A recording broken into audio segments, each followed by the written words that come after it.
This is what is missing from today's movies.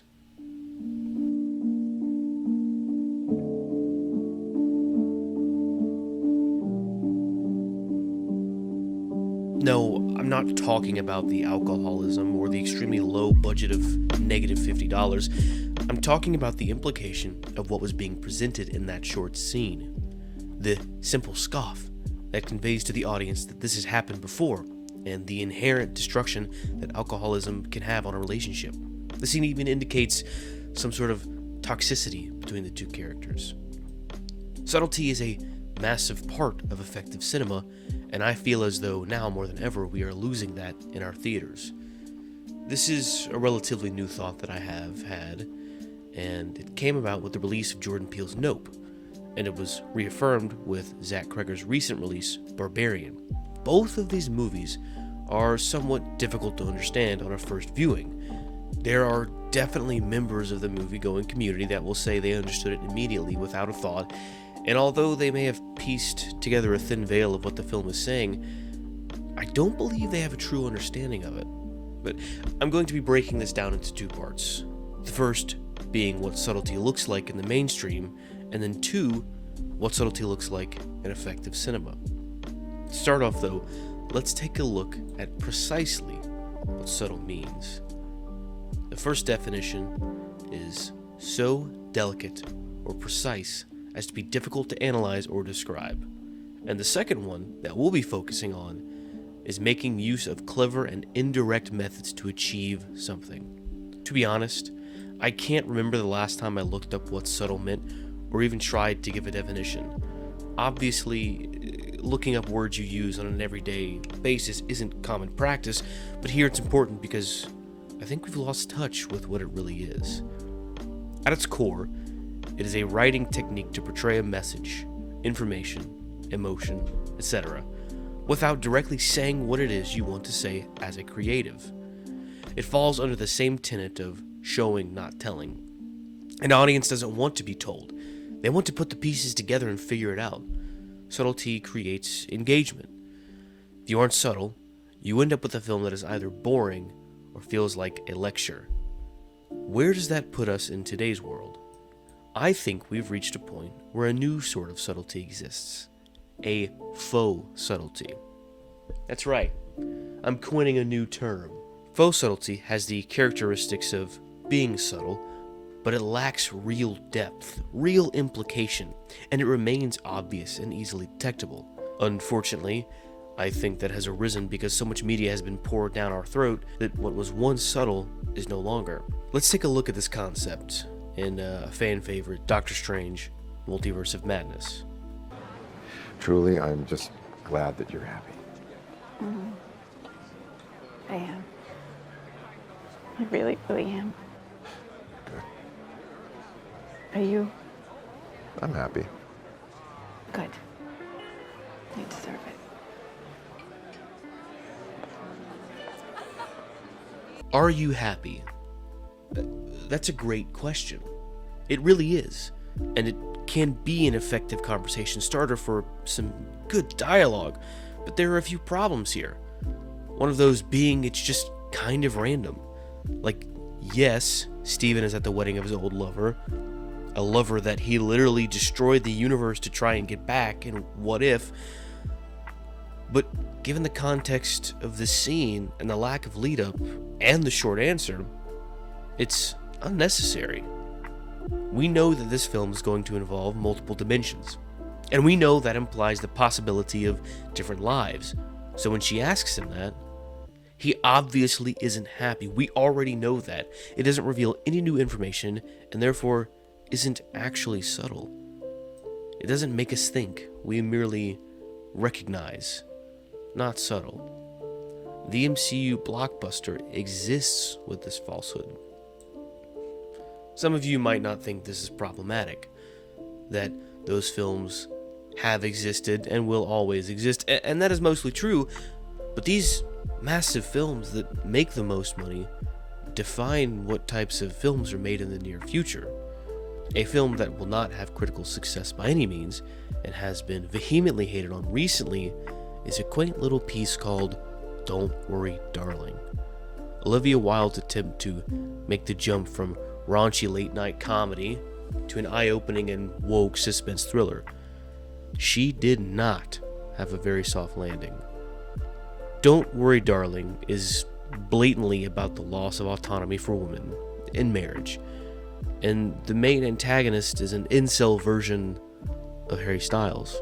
There is so much I could go into about this movie, but I'm gonna try and keep it quick. Essentially, this film takes place in an isolated community called the Victory Project, and is styled to look like it exists within the 1950s. We jump straight into a party, and then Harry Styles and Florence Pugh have sex. And then they have sex again. Very boring. The start of any sort of symbolism literally begins with them being in the 1950s. Women are nothing more than housewives who clean and look after the house while the husband is gone, waiting at the door with a whiskey in hand and dinner on the table until hubby comes home. Yes, bad. Women oppressed. Bad. It's as clear as day. This is where it gets interesting. The next day, Florence Pugh is in the yard, hanging up clothes to dry, and she sees something. That's it. She sees something. We never see it. And all of a sudden, she is questioning her reality. She starts breaking eggs that are now empty, even though the day before, she was cooking with those same eggs, but now they're empty. Throughout the film, she just sees things. And most of the time, we don't see whatever it is she's looking at. There are flashes of ballerinas in the shape of an eye that flash across the screen, but there's never any real evidence of that meaning anything except the 2 times that all the women are in the dance hall as ballerinas. You could make the leap and say that all the women being there is evidence and that it represents the woman's job to be elegant for the husband. And you may be right. But the problem is that is an extremely weak symbol. It doesn't necessarily mean that, but you definitely could project that onto that image. This becomes a problem with the film. Everything is too subtle. Olivia Wilde is trying to be clever, but she went too far. There is a balance that needs to be achieved, carefully weaving reoccurring symbols that actually mean something and in such a way that isn't obvious but makes sense. Chris Pine's character, who is barely in the movie, is presented as the main villain but is barely seen. And the most he gets to act is at the dinner scene wherein Florence Pugh is openly accusing him of lying. This is a bold move on her part, and Chris Pine essentially turns her words around and says that she is just being a woman, that she's delirious and off her meds. This presents no sign of subtlety. This guy, who is immediately presented as distrustful and manipulative, is doing exactly what we thought he would? No freaking way, bro. Again, a failed attempt at being subtle in every way. After this, we finally get some semblance of what the heck is going on. Because up until this point, only slightly kind of weird shit has been happening. Nothing of any real consequences occurred other than a plane crashing so Florence Pugh could find Victory headquarters. It turns out that this isn't the real world. Harry Styles and Florence Pugh are in a relationship. She is an ER operator and Harry Styles doesn't do anything, he just sits there, greasy and covered in zits, and is somehow in a relationship with Florence Pugh. I don't know. She comes home and he wants to bang one out, but she's been working for 30 hours and has to go back in 6 hours, so she just wants to sleep. This is the only time we see them interact in the real world. However, this is enough that incel Harry signs up for the Victory Project, and now we have the film. I'm sure that this isn't the first time this has happened, but there is nothing, absolutely nothing, that points to that being the case, other than the fact that they are probably in a relationship. Too subtle or just bad writing. This moment is supposed to make the entire film make sense, make everything click, but the only representation of the real world that we see is the ballerinas. These ballerinas are an image that essentially hypnotizes women and makes them see their lives in the Victory Project. This film is littered with weak metaphors that represent nothing or represent something that is hidden until the film tells you what the metaphor means. Ultimately, the film tries to be subtle. It really does. But all that symbolism is so stretched to a point that it is either imperceptible or way too obvious. There was something great here. But instead of being an effective film, the audience was lectured about something most people already believe. The mismashing of way too subtle or not subtle enough keeps this film from being effective in any real way. Maybe I'm wrong. Maybe I'm an incel. Maybe I hate women for not liking me. Or maybe, just maybe, this is a bad film. Speaking of bad films, let's look at some of the films that have made me feel stupid. The first one I want to talk about has come out recently, and it's the film Barbarian by Zach Cregger, starring Georgina Campbell, Justin Long, and Bill Skarsgård. The film itself is beautiful, with a perfectly executed score and a very effective ambience, as well as a very thriller pace. I'm not here to praise the film, although I did love it, but let's examine the level of subtlety that this film portrays. When I walked out of this film, I had a very weak inkling as to what Cregger was trying to say. At first, I thought it was a film about trauma and how it changes you, but the conclusion of the film didn't really lead to that. Then I thought about our first introduction to Keith, played by good old Bill. Then a few pieces started to fall into place. These pieces have nothing to do with the writing, they have to do with the person on the screen. One of Bill's largest roles is that of Pennywise the Clown. Notorious for being a horror icon, the kind of creature that you would look at it and say, I am staying away from that. And we as an audience think that immediately. We see him and think, there's something off about this guy, and this idea is propagated throughout his entire screen time. To be honest, we never actually get a solid answer as to whether he is chill or not, but everything he does leads to that being the case. This is what real subtlety looks like. Cregger set out to say that looks can be deceiving, and that is a very paraphrased way of saying it, but he has such control over his image that he takes what we as an audience are bringing in and manipulates it in such a way that our preconceived notions about what kind of a character Bill plays is a part of that theme. He does the same with Justin Long, the voice actor for Alvin from Alvin and the Chipmunks. We see Justin and we feel relieved, only to find out that he is a literal garbage can. We walked into the theater expecting him to be some sort of comic relief, but that's not what we got. Instead, we got someone selfish who may have been falsely accused. We sympathize, and then he becomes better. Good, that's a good arc. But no, instead, in his last moments, he falters again. Justin Long, funny guy, not in this movie. Again, with the creature of this film, a big old scary lady with floppy bojangles. She is the bad guy. Not really. She just wants to take care of a child. She goes about it the wrong way, but her intentions are pure, unlike Justin Long's.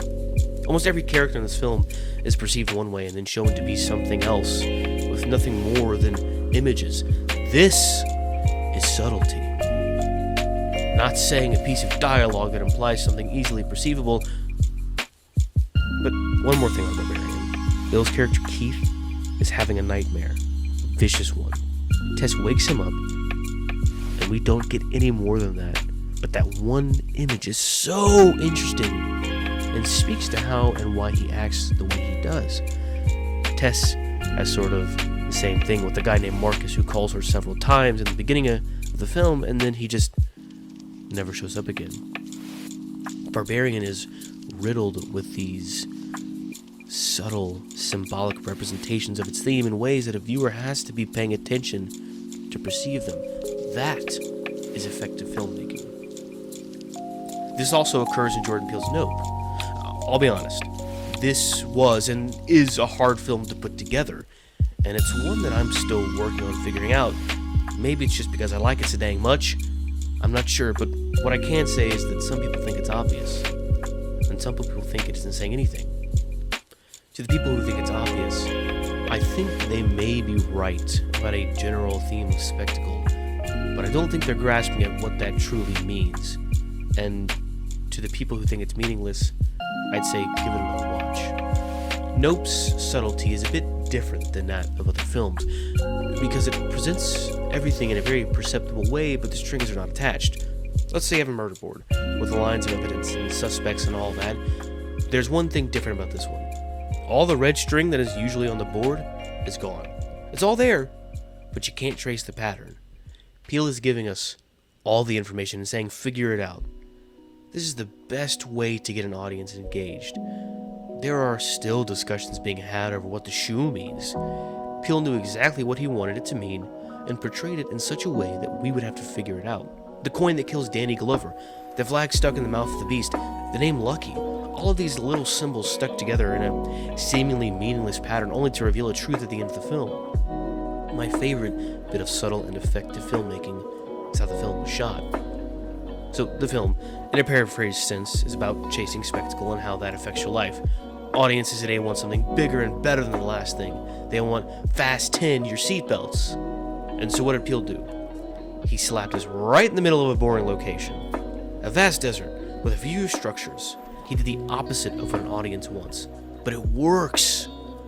His goal was to portray spectacle's harm. So he took us as far away from it as he could get us. And yet, it still found a way to rear its ugly head. The entire film is covered in cameras, something watching at all times. The horse at the beginning, don't look into its eyes or it will freak out. The beast who will only attack you if you look at it. The security cameras, the weird director of photography, the MTV guy. The picture at the climax of the film. The picture of the beast itself is one of the most magnificent photos taken by a tourist trap. All of it. Everything is to achieve that goal, and the way Peele does it is subtle. Everything works together to present a unified theme in a way that the audience has to piece together. This is real subtlety. But we, as an audience, are losing that ability to pick up on these symbols. We are conditioned to this idea that if a piece of dialogue implies something obvious, then it is. Yes, it's important to show an audience bits of information. Yes, dialogue can be an effective tool to do that, but somewhere there is a balance. And that is our goal as filmmakers, to find the best way to tell the story you want to tell. Robert Eggers puts this perfectly when he was discussing the filmmaking of The Northman. He talked about how there were things he wanted to do, but he didn't feel right for the time of the movie.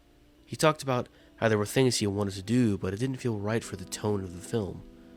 He spoke of how the film essentially wrote itself because of its historical nature and the character of Amleth. The tone, the pace, the score, the look was all derived from creating the film to be as good as it could be. And you know what? Pretty darn good. Although it is a very divisive film. Let me be clear. I'm not saying I understand every film perfectly, but I will say that films that are effective and subtle tend to be better than those with symbols that are woven together with string cheese. Don't Worry Darling and Barbarian fall into the same genre, but one is leagues better, and there's a reason to that. One presents weak symbols to try and prop up its flimsy theme, and the other is full of nuance, mystery, and real subtlety. It can be done, but it takes a long time. That is my message to all the filmmakers around the world. Put in the time and the effort it takes to create an effective film.